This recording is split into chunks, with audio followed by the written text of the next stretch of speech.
മൂവാറ്റുപുഴ അഗ്നിരക്ഷാ സേനയ്ക്ക് തലവേദനയായ അജ്ഞാത നമ്പറിൽ നിന്നുള്ള വിളികൾ. പ്രതിദിനം 300-ലധികം തവണ കോളുകൾ വരുന്നതായി ഉദ്യോഗസ്ഥർ പറയുന്നു. ജീവൻ രക്ഷാ പ്രവർത്തനങ്ങൾക്കും അടിയന്തര രക്ഷാ ദൗത്യങ്ങൾക്കും ഇത്തരത്തിൽ ഫോൺ കോൾ വരുന്നത് തടസ്സമാകുന്നതായും പരാതിയിൽ പറയുന്നു. ജീവൻ രക്ഷാപ്രവർത്തനങ്ങൾക്കും അടിയന്തര രക്ഷാദൗത്യങ്ങൾക്കുമായി സദാ സജ്ജമായിരിക്കേണ്ട മൂവാറ്റുപുഴ അഗ്നിരക്ഷാ നിലയത്തിലെ ഔദ്യോഗിക ഫോണിലേക്ക് അജ്ഞാതന്റെ ഫോൺ വിളി ശല്യം.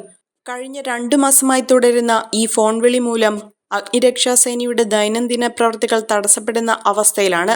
സംഭവത്തിൽ അധികൃതർ പോലീസിൽ പരാതി നൽകിയെങ്കിലും ഫോൺ വിളിക്ക് യാതൊരു കുറവുമില്ലെന്നാണ് ഉദ്യോഗസ്ഥർ പറയുന്നത്.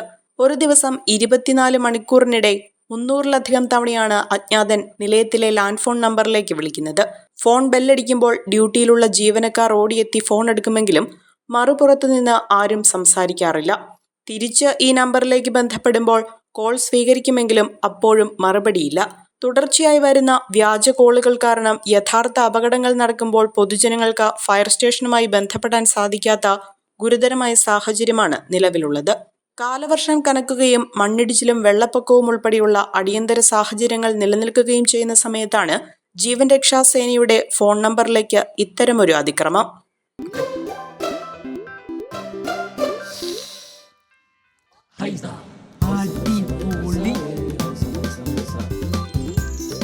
ഹൈസ കറി പൗഡർ ഉണ്ടെങ്കിൽ ഏത് പെണ്ണിനും നല്ല കൈപുണ്യമുള്ള വീട്ടമ്മയാകാം.